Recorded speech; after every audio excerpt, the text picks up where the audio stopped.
아멘.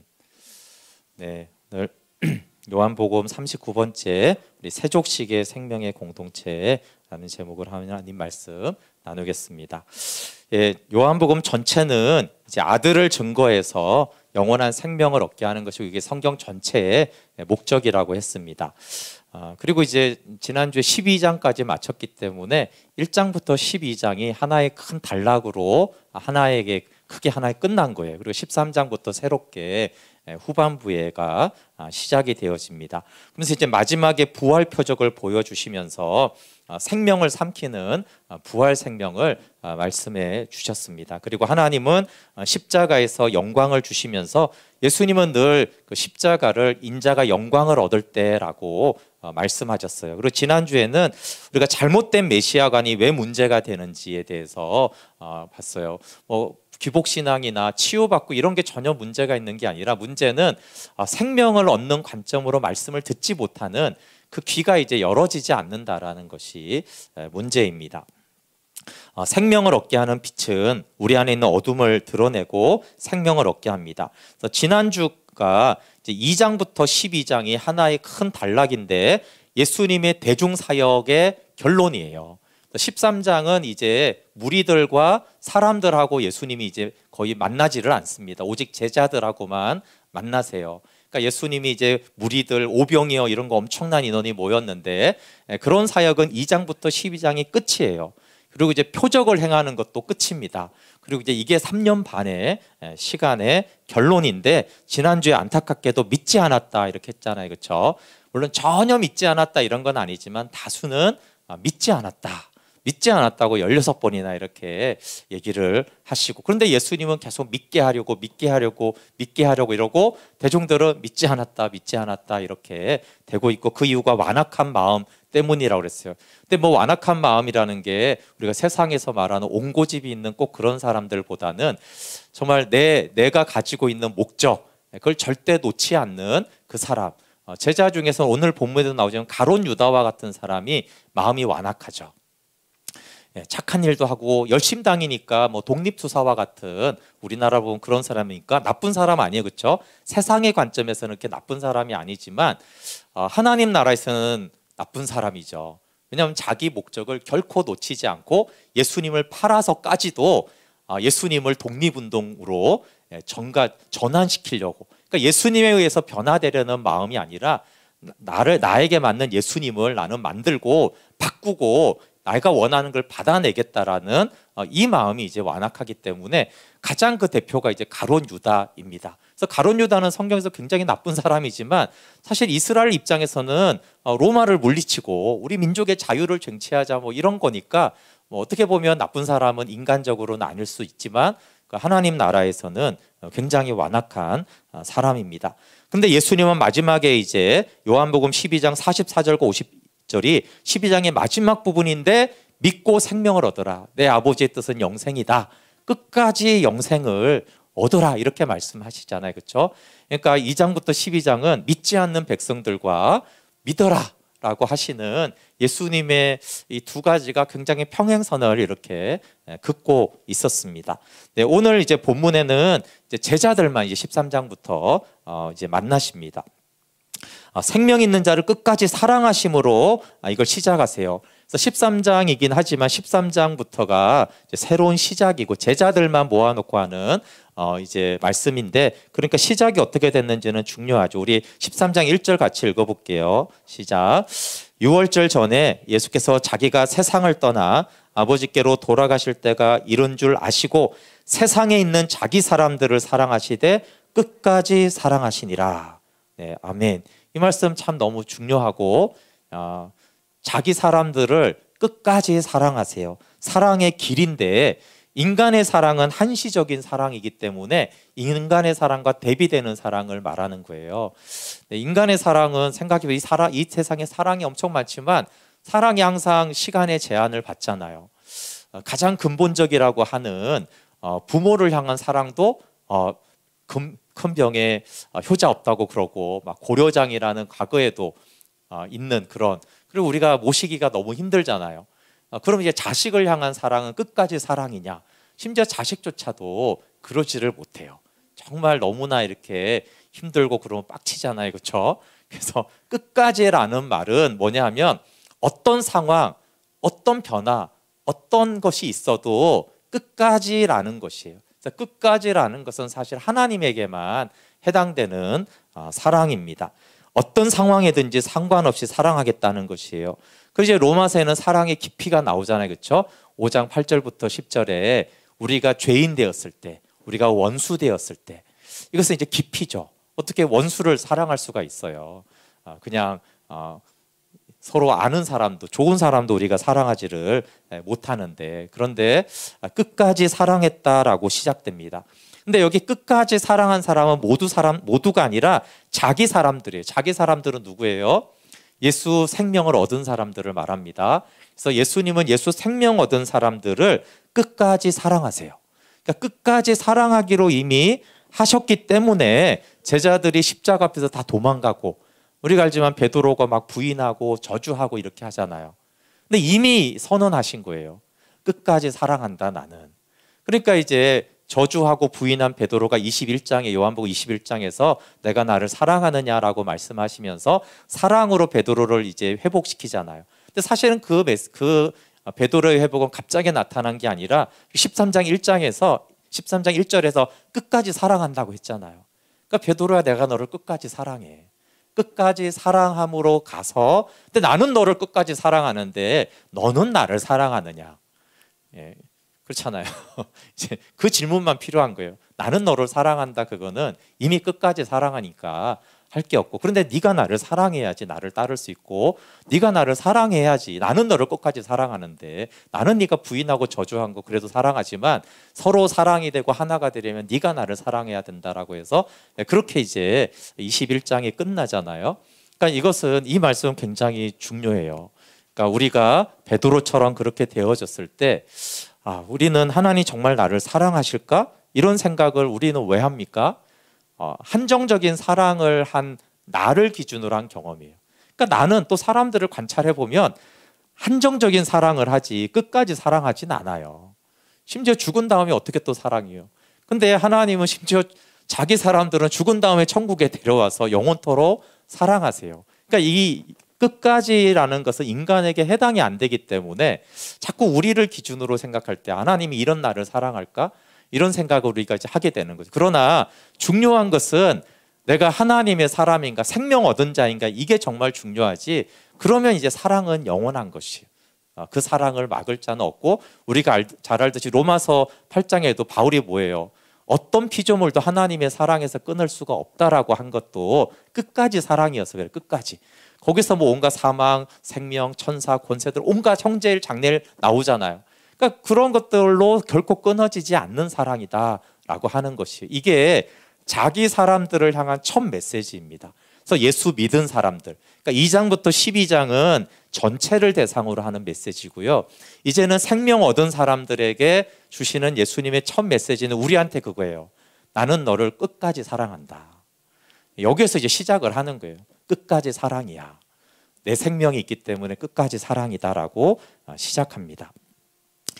그 다음에 이제 나오는 것은 안타깝게도 가룟 유다가 이제 마귀에게 당하는 것이 나오는데, 2절 한번 같이 읽어볼게요. 시작. 마귀가 벌써 시몬의 아들 가룟 유다의 마음에 예수를 팔려는 생각을 넣었더라. 아멘. 이것도 너무 중요한 말씀이에요. 그리고 안타까운 말씀이죠. 사단의 주 공격이 생각이라는 것을 우리가 잘 이해해야 돼요. 저는 축사 사역도 많이 해봤어요. 그런 것도 많이 경험했고, 근데 많은 사람들이 이렇게 악한 영을 쫓아내는 사역을 영적 전쟁의 주라고 생각하는 경우가 많아요. 아니면 또 우리가 이제 영적 전쟁 기도도 하잖아요, 그렇죠? 그것이 다 영적 전쟁에 맞는데, 영적 전쟁의 가장 중요한 전쟁터는 사실 생각이에요, 생각. 근데 생각은 영적 전쟁터라고 우리가 생각하지 않고 사탄을 자꾸 역사를 생각하는 경우가 많아요. 근데 여기 마귀가 예수를 팔려는 생각을 넣었다라고 말했잖아요. 근데 이제 문제는 뭐냐 하면, 이 생각을 넣은 줄을 가룟 유다가 알았을까요, 몰랐을까요? 몰랐다는 게 문제예요. 근데 여러분, 이 속임에서 가장 큰 문제는 속이는데 속임 당하는 걸 우리가 알면은 그거는 괜찮죠. 근데 나를 속이는데 내가 속임 당하는 줄도 모르고 속아. 이건 정말 방법이 없는 거 아닙니까? 가룟 유다가 속았는데 속았는지를 모르는 거예요. 근데 이 강교한 속임이 그러면 생각을 어떻게 이제 집어넣습니까? 유다가 십자가를 지고 주님을 따라야지 이런 생각을 하는데 예수를 팔 생각을 넣었을까요? 아니란 말이에요. 유다의 생각, 열심당이었고 돈을 사랑하는 유다의 그 생각에다가 얻는 거죠. 그래, 야, 열심당 독립하고 왕인 메시아를 만들어 그렇게 하도록 충동질하는 것이 사탄의 생각이에요. 우리가 억울하고 짜증나는 것이 다 사탄의 생각이 아닙니다. 억울한 일을 당하면 짜증나잖아요. 예를 들면 거기다가 근데 사탄이 그래, 억울하지, 보복해. 그래서 가서 이제 범죄를 하거나 범죄까지는 안 하더라도 그렇죠? 그런 거를 이제 짜증나는 생각에다가 사탄이 생각을 넣어주는데 이게 흐름이 같은 거예요. 그러니까 이제 우리가 분별을 하기가 어렵죠. 내 문제로 내가 힘들어해요. 그리고 내가 정말 불순종하는 그런 불신앙이 있어요. 그게 이제 내 생각이 나는 왜 이러지? 이게 이제 내 생각인데 그러니까 하나님이 너를 좋아하지 않을 거야. 이거는 사탄의 생각이잖아요. 근데 내가 너무나 충성, 헌신, 사랑하고 있는데 하나님 널 싫어해 이렇게 하지 않는단 말이에요. 하나님 뜻대로 하지 않고 나 왜 이렇게 안 되지? 실제로 그렇고 그게 내 생각이에요. 그거는 맞는 생각이잖아요. 네, 우리가 죄를 지으면 죄책감이 생기는 거는 사실 내 생각입니다. 그거는 양심이 있기 때문에 그런 거예요. 그러니까 하나님 널 싫어하고 너는 하나님께 나아갈 수 없고 하나님 너를 만날 수가 없어. 이런 거는 이제 사탄이 주는 정죄란 말이에요. 근데 이게 어렵잖아요. 그렇죠? 죄책감과 정죄 사이의 그 구분이. 근데 유다가 마찬가지예요. 예수님이 왕이 돼가지고 로마를 물리치고 그렇게 해갖고 우리 민족을 다윗처럼 그렇게 만들어야 되는데 이런 생각에다가 근데 예수님이 자꾸 나는 십자가를 가고 죽고 자꾸 딴소리를 하니까 이거 이제 어떻게 할 수가 없나라고 하려는 생각을 집어넣잖아요. 그렇죠? 그러니까 이게 일직선인데 여기까지는 사람의 생각이고 그 다음엔 사탄이 주는 생각이에요. 그래서 이것을 분별하는 것이 굉장히 중요합니다. 그래서 성경에 그래서 영적 승리의 가장 기본은 사실은 생각을 하나님께 드리는 거예요. 그래서 고린도후서 10장 4, 5절에 우리의 싸우는 무기는 육신에 속한 것이 아니고 오직 어떠한 견고한 진도 무너뜨리는 하나님의 능력이라. 근데 그 견고한 진이 뭐냐면 모든 이론을 무너뜨리고 하나님을 아는 것을 대적하여 높아진 것을 다 무너뜨리고 모든 생각을 사로잡아 그리스도에게 복종하는 것이다. 가룟 유다 완전히 반대잖아요. 그렇죠? 하나님을 아는 걸 영생을 방해하는 모든 것들을 무너뜨리고 그 모든 생각을 사로잡아 그렇게 복종시키는 상태가 이제 생명이 충만한, 그러니까 정말 하나님의 통치만을 받는 사탄이 공격하지 못하는 상태인 거예요. 그러면 성령의 은혜, 성령의 생명의 역사를 굉장히 생각으로 많이 말합니다. 여기 요한복음 14장 26절에 성령 그가 너희에게 모든 것을 가르치시고 내가 너에게 말한 모든 것을 생각나게 하리라. 그렇죠? 사탄도 이렇게 생각을 집어넣는데 근데 성령님도 하시는 것은 복음의 말씀을 생각나게 하는 거예요. 그리고 로마서 8장 5절에도 육신을 따르는 자는 육신의 일을, 영을 따르는 자는 영의 일을 생각하나니 육신의 생각은 사망이요 영의 생각은 생명과 평안이니라.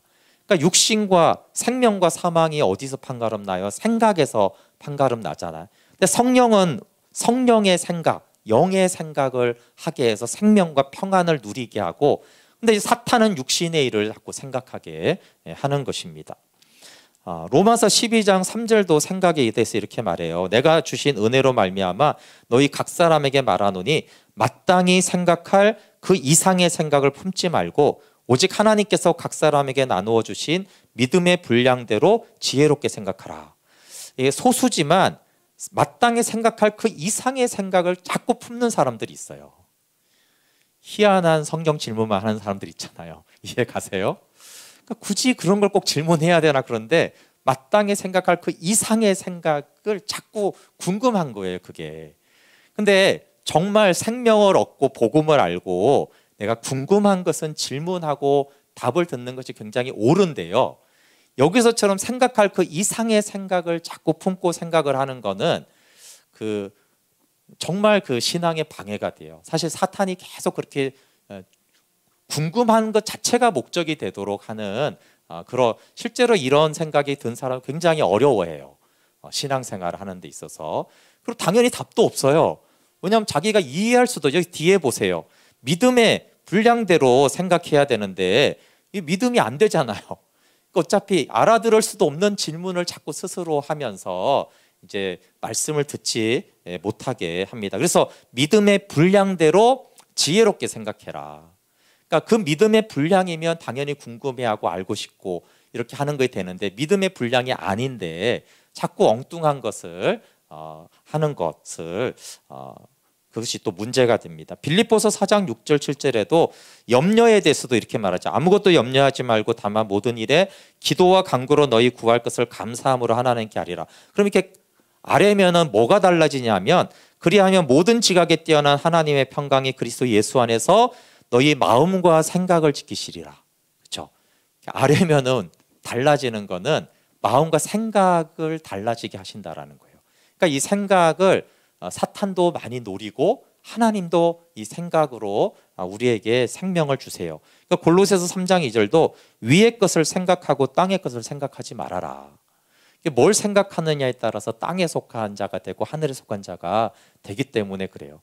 그래서 이 가룟 유다가 마귀가 가룟 유다가 생각을 집어넣었더라라는 것과 반대로 성령이 우리를 돕는 가장 큰 역사는요, 사실은 생각에 주는 역사예요. 마찬가지로 축사가 있듯이 은사가 있어요. 그러니까 성령이 하시는 일들이 여러 가지가 있잖아요. 기적도 행하시고 치유도 하시고 그러는데, 그러나 가장 큰 영적인 방해와 공격은 사탄이 생각을 주는 거고, 가장 큰 영적인 은혜는 성령의 생각을 따라가는 거예요. 그래서 성령이 생각으로 가르치시고 생각으로 생각나게 하시고 성령의 생각을 하게 하는 것이 보혜사 성령이 하시는 가장 주된 사역입니다. 그리고 오직 은사나 다른 특별한 사실은 표적과 같은 사역들은 부가적으로 필요한 사역이긴 해요. 근데 우리가 성령의 역사 그러면 은사, 영적 전쟁 그러면 축사, 이렇게 생각하는 거는 굉장히 지엽적으로 생각을 하는 것입니다. 그래서 생각을 분별을 해야 되는데, 그러니까 성령의 생각이 있고 마귀의 생각이 있고 또 내 생각이 있습니다. 아까 말한 대로 우리가 양심이 있어 내 생각이 있어요. 그래서 하나님께 늘 이걸 분별하게 해달라고 하고, 사실 말씀 묵상을 하면서도 이게 자꾸 분별이 돼야 돼요. 야, 이거 내 생각인 줄 알았더니 마귀가 이 생각을 준 거였구나. 이거 되게 교만한 생각이었네. 사실 이런 것들이 빛으로, 말씀이 빛이라고 했잖아요. 그러니까 말씀이 빛이 들어오면 이제 그게 분별이 됩니다. 근데 이게 같은 맥락이기 때문에 우리만으로는 생각하기가 힘들어요. 짜증 나는데 보복해야지. 이러면 이게 사실은 이제 어렵잖아요, 그렇죠? 근데 우리가 말씀의 빛이 성령의 조명을 해주시면, 이게 성령의 생각이었고 이게 내 생각, 이건 마귀가 준 생각인데 내가 내 생각인 줄 알았구나. 그러니까 유다가 자기 생각인 줄 알았다라는 거예요. 이게 이제 문제입니다. 그리고 나서 이제 3년 반에 지금 성만찬하는 날입니다. 성만찬하는 날은 공생의 이제 십자가 전에 마지막 날이에요. 3년 반의 마지막 날, 마지막 저녁, 이 저녁 식사를 하고 이제 겟세마네 동산으로, 감람산으로 가시죠. 그리고 거기서 이제 기도하시다가 새벽녘까지 기도하시다가 이제 가룟 유다와 함께 그 군병들이 와서 이제 잡혀가신단 말이에요. 그러니까 3년 반에 마지막 날에 성만찬과 세족식을 행했는데, 두 가지 의미에서 그 지상명령과 이 성만찬과 세족식은 되게 중요합니다. 그러니까 유언이라고 하잖아요. 우리가 왜 지상명령을 그렇게 중요하게 여기냐면, 예수님이 승천하시기 전에 마지막으로 한 명령이 승천이지만 이제 마치 부모님이 돌아가실 때 유언처럼 하듯이 마지막 남긴 말씀이단 말이에요. 그러니까 지상명령이 중요한 거 맞습니다. 근데 하나는 승천하시기 전에 마지막 하신 지상명령이 중요하고, 근데 또 한 가지 의미는 십자가 전에가 또 이제 유언과 같은 말씀인 거예요. 십자가가 엄청나게 중요한 분기점이잖아요. 인류, 영혼부터 영혼까지. 그러니까 그 십자가를 앞두고 하시는 게 무엇인가라고 했을 때 이게 이제 공생애, 그리고 아시지만 부활하신 다음에는 제자들하고 이렇게 안 만나세요. 그렇죠? 그러니까 나타나시고는 하시지만, 그러니까 제자들과의 마지막 어떤 의미에서는 날이고 십자가 전의 마지막 날, 왜 그 마지막 날에 성만찬과 세족식을 행하시는가? 그러니까 굉장히 중요한 마지막 메시지, 3년 반의 마지막 메시지와 같은 말이에요. 그러면 성만찬은 뭐냐 하면 복음을 믿어 생명을 얻는 것의 대표적인 예식이, 형식이 성만찬이에요. 그러면 세족식은 뭐겠어요? 세족식은 생명의 공동체의 특징을, 예식을 말하는 것이 세족식이에요. 상대방의 발을 씻겨준다라는 것은 남을 나보다 낮게 여기고 섬기는 마음이죠. 빌립보서 2장 3절에 아무 일에든지 다툼이나 허영으로 하지 말고 오직 겸손한 마음으로 각각 자기보다 남을 낮게 여겨라. 그러면 성만찬과 세족식을 왜 이 마지막 날에 행하셨을까요? 요한복음을 보면 표적의 목적은 복음입니다. 표적의 목적은 복음을 믿게 하기 위한 거예요. 그러면 복음을 믿는 것의 목적은 생명을 얻게 하는 거예요. 그럼 생명은 왜 얻어야 돼요? 끝이에요. 그게 아니에요. 생명을 얻게 하는 것은 신부된 교회가 되기 위하여서 생명을 얻어야 되는 거예요. 그래서 예수님이 오셔서 사역하시고 표적을 행하신 것이 처음이고, 마지막 목적지가 뭐냐면 교회를 세우는 거예요. 여러분, 종말의 계시록의 마지막, 어쨌든 끝에 뭐가 있을까가 굉장히 중요한데, 계시록의 마지막을 엄청 환난과 심판이 있습니다. 근데 계시록을 환난과 심판으로 이해하는 것은 생명을 얻은 사람들의 마지막이 아니에요. 생명이 얻은 사람들이 계시록에서 하나님이 인류 종말의 마지막에 무엇이 일어나겠습니까? 라고 했을 때 딱 생각나는 건 어린 양의 혼인잔치가 생각나야 되는 거예요. 심판은 안 믿는 사람들에게 이제 주 대상이죠. 그러나 믿는 자들의 마지막은 어린 양의 혼인잔치입니다. 그래서 계시록 19장 7절부터 9절에 우리가 즐거워하고 크게 기뻐하며 그에게 영광을 돌리세 어린 양의 혼인기약이 이르렀고 그의 아내가 자신을 준비하였으므로 그에게 빛나고 깨끗한 세마포 옷을 입도록 허락하셨으니 이 세마포 옷은 성도들의 의입니다. 원어 의라. 천사가 내게 말하기를 기록하라. 어린 양의 혼인잔치에 청함을 받는 자들은 복이 있도다. 그래서 어린 양의 혼인잔치가 일어나는 것이 종말의 사건이에요. 근데 이것은 갑자기 일어난 게 아니라 오늘은 그 주제가 아니지만 창세전부터 하나님이 계획하신 거예요. 그래서 어린 양의 혼인잔치 때문에 어떻게 보면 하나님이 인류의 구속사를 이루어가고 있습니다. 여러분, 삼위 하나님이시잖아요. 그렇죠? 삼위일체 하나님을 우리는 믿습니다. 그런데 에베소서 5장도 마찬가지고 이 계시록에 어린 양의 혼인, 예수님과 신부가 혼인을 하면 어떻게 돼요? 당연히 성경에는 둘이 하나잖아요. 그러니까 예수님과 교회가 하나가 됩니다. 삼위일체 하나님이었는데 여기에 신부된 교회가 다시 하나가 되는 거예요. 그게 영원 후예요. 그러면 창조 전에 삼위일체 하나님이 계셨잖아요. 그러면 창조부터 타락과 구속과 해가지고 종말까지 다 해서 통틀어서 영원 전과 삼위일체 하나님만 있던 그때와 그럼 종말 다음에 영원 후에 딱 달라진 건 뭐예요? 신부가 생겼다라는 거예요. 신부가. 이게 엄청난 변화죠. 그러니까 이 안에 엄청난 이제 창세기부터 계시록까지의 역사가 이제 있는데 그게 다 끝난 다음에 그래서 영원 전에서 뭐가 달라졌는데 보니까 신부가 예수님과 결혼한 거예요. 그러니까 이 신부가 중요한 것이죠. 그래서 이 신부가 천국에서 함께 주와 함께 있는 것입니다. 그래서 성만찬과 세족식을 행하신 거예요. 그래서 예수님의 메시지 전체를 요약을 하면은 하나가 성만찬이에요. 성만찬의 메시지는 생명의 떡, 복음의 떡을 먹어서 생명을 얻으라는 거예요. 이건 개인이잖아요. 그렇죠? 그럼 세족식은 뭐라고요? 이런 생명의 공동체 교회가 되라. 교회 우리예요. 그 다음에 십자가와 부활 후에 명령이 지상명령, 전도와 선교예요.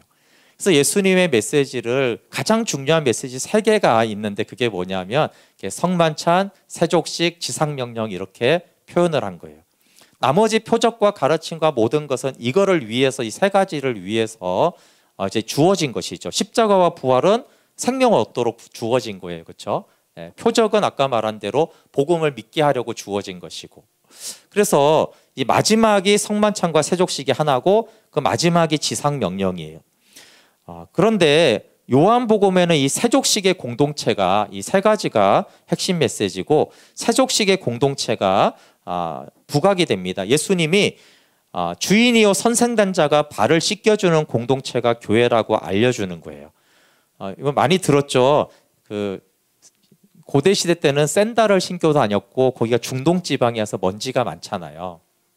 그래서 늘 이렇게 발을 씻어야 됐는데 세례 요한 때도 말을 했지만 그 발을 씻어주는 거는 가장 비천한 종이 하던 일이에요. 그러니까 주와 선생된 예수님이 가장 비천한 종으로 제자들의 발을 씻겨주는 거잖아요. 그러니까 상식에 익숙한 베드로가 당혹하면서 예수님을 반대한 거예요. 왜 선생님 예수님 주님이 왜 내 발을 씻기려고 합니까? 사실은 막는 것이 당연하죠. 근데 이제 7절에 이렇게 대답하세요. 같이 7절 읽어볼게요. 시작. 예수께서 대답하여 이르시되 내가 하는 것을 내가 지금은 알지 못하나 이후에는 알리라. 자아 생명으로는 이 세족식을 이해하지 못하고 세족식의 마음과 정신은 예수 생명으로만 알게 된다라는 거예요. 그러니까 베드로는 자연스럽게 내 발을 영원히 씻기지 못합니다라고 했는데 왜냐하면 그때까지 상태가 누가 크냐 오른쪽 왼쪽 주십시오 이런 마음의 상태인데 어떻게 알겠어요 세족식을 모르죠. 그런데 섬기지 않으면 대부분 섬김을 받지 못합니다. 하나님의 나라는 서로예요. 주고받는 나라고 씻겨주고 씻김받는 나라예요. 근데 예수님이 당연히 주인이시지만 그 예수님이 섬김을 받기만 하면 이게 하나님 나라가 아니기 때문에 예수님이 섬겨주신 것이죠. 그래서 예수님은 내가 너를 씻겨주지 않으면 너와 상관이 없다. 이 말은 원죄를 용서받은 자는 자범죄를 자백하면 깨끗하게 된다 그런 뜻은 아닙니다. 그냥 이렇게 해석이 되어지면 문제는 그럼 자범죄를 씻지 않으면 원죄가 씻지 않아지느냐 이렇게 이제 거꾸로 말하면 이제 이상해지기 때문에 예수님이 직접 내가 본을 보이려고 했다라고 계속 얘기하세요. 그러니까 성만찬은 복음과 생명 초점이고 세족식은 섬김의 공동체에 대한 말씀이에요. 그러니까 이 세족식을 행하신 다음에 하신 새 계명을 주세요. 그러니까 세족식이 이제 새 계명에 대한 하나의 본이란 말이에요. 우리 13장 14절 15절 같이 읽어볼게요. 14절 15절 시작. 내가 주와 또는 선생이 되어 너희 발을 씻었으니 너희도 서로 발을 씻어주는 것이 옳으니라. 내가 너희에게 행한 것 같이 너희도 행하게 하려 하여 본을 보였노라. 그런데 여기서 서로라는 걸 잘 기억해야 돼요. 이게 세족식을 잘못해 예수님이 발을 씻겨줬어. 그러니까 엄마가 발을 씻겨줘야 돼. 이렇게 하면 안 된다는 거예요. 서로예요, 서로. 근데 왜 예수님만 발을 씻겨줬죠? 어쨌든 끝까지 사랑한다는 표현을 세족식을 했고 본을 보이면서 서로 행하라는 것이다 라고 했어요. 근데 세족식은 서로인데 상위권인 예수님이 본을 보인 이유는 당시에는 하위권위가 복종하는 것은 당연했기 때문에 그래요. 지금 대한민국에서 조선시대만 해보세요. 부모 말 들어야 돼요? 안 들어야 돼요? 그거는 뭐 그냥 이론의 여지가 없는 거예요. 그렇죠? 부모 말이 법이고 막 이러니까 그러니까 하위권위가 당시 노예제도가 있고 이런 세상에서 종이 주인에게 복종하는 건 너무 당연한 거예요. 그러니까 그건 전제가 됐기 때문에 그렇지만 하나님 나라는 주인도 종을 섬기는 거야. 그러니까 당연히 종이 주인을 섬기는 거는 전제가 돼 있는 거예요. 그래서 서로 발을 씻기는 거야 라고 했어요. 근데 오늘날에는 문화가 바뀌었으니까 서로 발을 씻기고 서로라는 것들이 강조되는 것이 맞습니다. 부모 공경에 대한 5계명이 있었기 때문에 뭐 부모를 공경해라 이런 얘기는 할 필요가 없었던 거예요. 그래서 생명의 사람들이 세족하는 공동체는 내어주고 복종하는 공동체를 말합니다. 근데 생명이 있음을 알아야 서로 사랑할 수 있어요. 그럼 만약에 성만찬과 세족식을 같이 한 이유는 성만찬이 없는 세족식은 생명 없이 사랑하라는 것이에요. 예수 생명 없이 사랑하라는 것은 좋지만 그냥 구호일 뿐이잖아요. 그게 이제 가능해야 말이죠. 그래서 성령이 예수 생명을 알게 할 때 세족식이 뭔지 알게 된다. 네가 아직 생명을 잘 모르니까 생명은 있지만 그 부활 후에야 이제 생명이 있음을 알게 되거든요. 그러니까 그때 알게 된다. 그래서 예수님처럼 섬기려면 예수 생명이 있음을 알아야 된다. 이게 가장 잘 나타나는 것이 요한일서입니다. 요한일서를 읽어보시면 굉장히 부담되는 내용이 뭐냐 하면 서로 사랑을 굉장히 강조합니다. 그래서 요한복음을 얼핏 읽으면 주제가 서로 사랑인 줄 알아요. 그 내용이 너무나 많고 강조되어 있어요. 그런데 5장에 가니까 기록 목적을 보니까 너희에게 생명 있음을, 영생 있음을 알게 하려 합니다. 이렇게 돼 있어요. 이게 왜 그렇겠어요? 예수 생명이 있음을 아는 것이 목적이고, 그럼 예수 생명이 있음을 알면은 자연스럽게 나타나는 가장 대표적인 결과가 뭐라고요? 서로 사랑하게 되는 거예요. 그래서 요한 1서는 목적은 생명 있음을 아는 것이고 많은 분량은 사랑하라, 이런 내용이 굉장히 많아요. 그러니까 메시지는 이런 거죠. 내 힘으로 서로 사랑하려고 말고, 혹시 내 힘으로 사랑하게 되면 내 의만 커지잖아요. 그러니까 서로 사랑은 못한다고 자책할 것이 아니라 요한일서 같은 경우는 그러니까 생명이 있음을 알아라. 내 안에 예수 생명이 있음을 알면 예수님처럼 사랑하고 섬기고 싶어지기 때문입니다. 그러면서 이제 하나님 나라에서 복 있는 자라고 하시죠. 16절 17절 같이 읽어볼게요. 시작.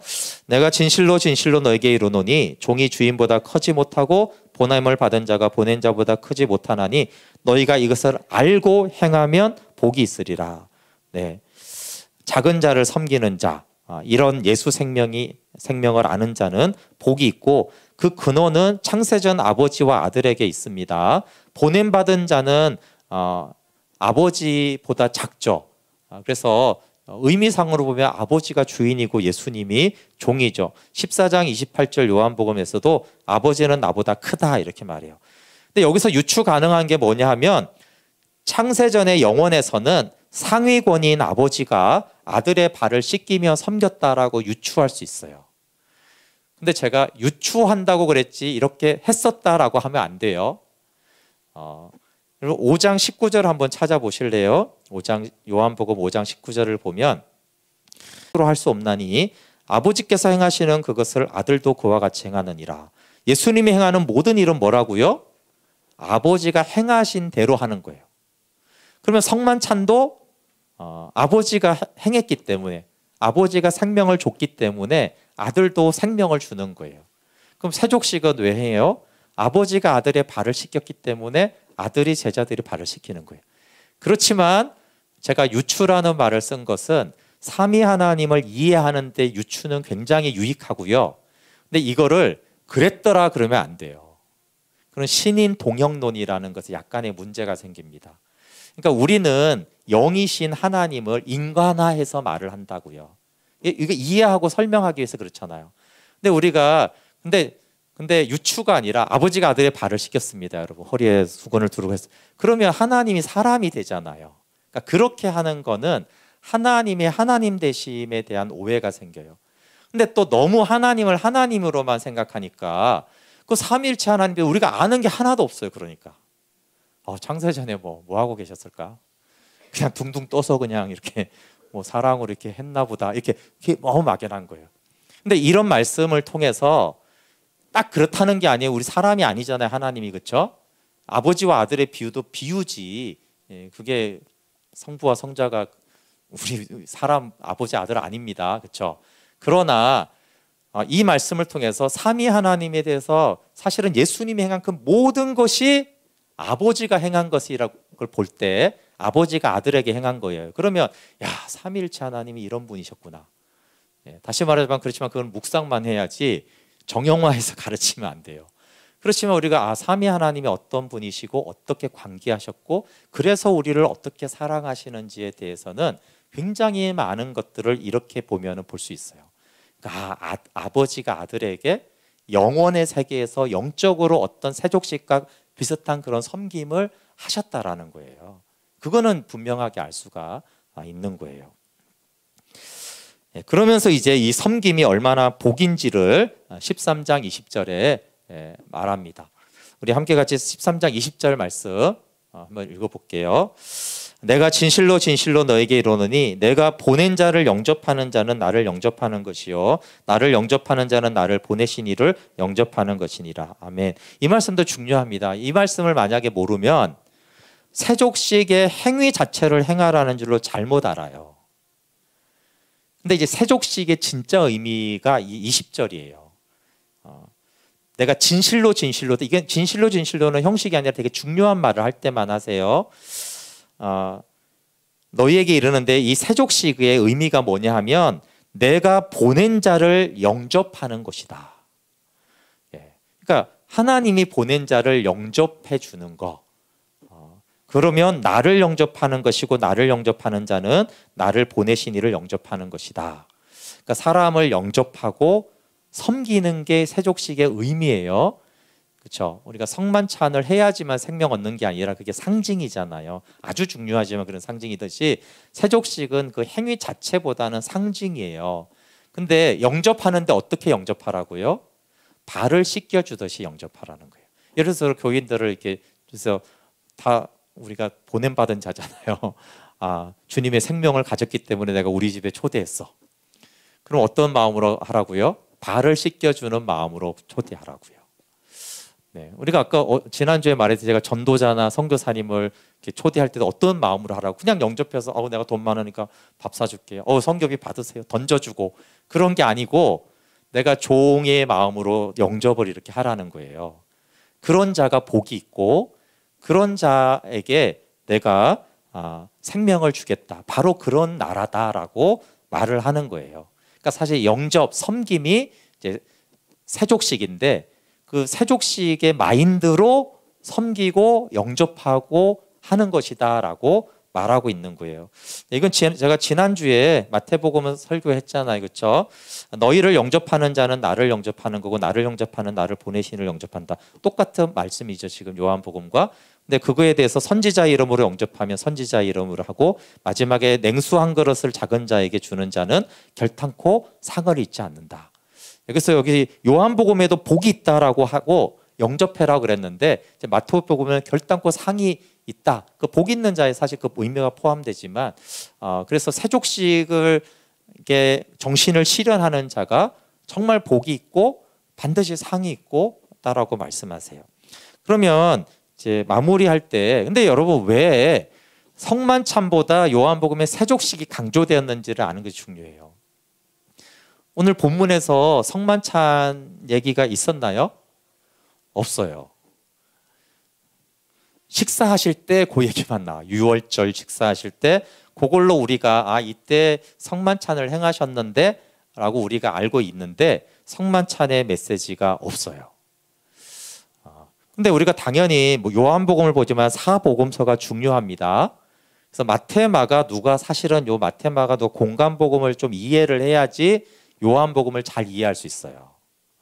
왜냐하면 요한복음은 좀 더 깊은 내용을 다루고 있기 때문에 그래요. 근데 이 공간복음에서는 성만찬이 강조가 됩니다. 그래서 당연히 이것은 너희와 나 사이에 흘린 새 언약의 피다. 받으라 마시라 이렇게 하시잖아요. 그렇죠? 생명의 떡이다 이렇게 주잖아요. 근데 공간복음서에는 성만찬이 강조가 되는데 요한복음에는 이거 성만찬 때인데 보는 내용을 보면 성만찬은 하나도 없고 세족식이 길게 나와요. 그 세족식에 대한 설명을 이렇게 해주고 있습니다. 이것은 여기 나온 대로 요한복음 2장부터 12장이 복음을 믿어 생명을 얻는 거예요. 그리고 성만찬에 해당하는 말씀은 어디에 들어가 있냐면 요한복음 6장의 오병이의 표적 쪽에 들어가 있어요. 거기에 생명의 떡을 먹어라 이렇게 하죠. 이게 이제 성만찬 때 하는 메시지인데 요한복음 6장의 오병이어가 나오면서 이게 생명의 떡이다, 내 살이다, 먹어라 이렇게 말하잖아요. 그렇죠? 그러니까 2장부터 12장이 복음을 믿어 생명 얻는 것이고 이 내용이 사실은 성만찬의 내용이에요. 그리고 이제 13장부터 17장은 이제 당연히 복음이 나오지만 생명을 얻는 자들의 공동체를 말해요. 그러니까 교회를 세우는 것에 대해서 말하기 때문에, 그래서 요한복음 13장의 그 6월절 마지막 식사에서는 세족식이 강조가 되어서 나오고 있어요. 요한복음의 관점입니다. 13장부터 17장의 주 포커스는 생명으로 섬기는 생명의 공동체를 이루라는 것입니다. 그리고 우리 13장 34절 35절 읽어볼게요. 시작. 새 계명을 너희에게 주노니 서로 사랑하라. 내가 너희를 사랑한 것 같이 너희도 서로 사랑하라. 너희가 서로 사랑하면 이로써 모든 사람이 너희가 내 제자인 줄 알리라. 13장에 성만찬은 안 행하시고, 안 행한 게 아니죠. 안 나오고 세족식을 행하고 새 계명으로 서로 사랑하고 나오는 게 13장이 강조하는 바예요. 서로 사랑하라라는 새 계명과 세족식이 한 가지 공동체를 이루라는 메시지입니다. 그래서 13장부터는 이제 예수 생명을 가진 사람들이 어떤 교제와 공동체를 이루는가에 대해서 말씀하고 있어요. 그리고 이제 18절 19절은 19절을 마지막에 보면 지금부터 일이 일어나기 전에 미리 너희에게 일러두면 일이 일어나기 때에 내가 그인 줄 너희가 믿게 하려 함이라. 그다, 내가 그다라는 건 내가 여호와다 이런 말이에요. 내가 인자인 줄을 너희로 믿게 하려고 미리 일러두면, 이거는 이제 11장 12장에도 말했잖아요. 왜 이렇게 하냐면 믿게 하려고. 계속 이건 요한복음 강조해요. 왜 이렇게 하냐면 믿게 하려고. 왜 소리가 났냐 하면 믿게 하려고. 왜 부활 표적 보여주냐면 너희로 믿게 하려고. 이렇게 계속 내가 왜 소리 내서 기도하냐 하면 믿게 하려고. 이런 내용이 계속 요한복음은 강조하고 있어요. 그러니까 예수님은 우리가 믿게 하려고 얼마나 이렇게 배려를 많이 말씀하시는지 몰라요. 우리 함께 같이 찬양하고 기도하겠습니다.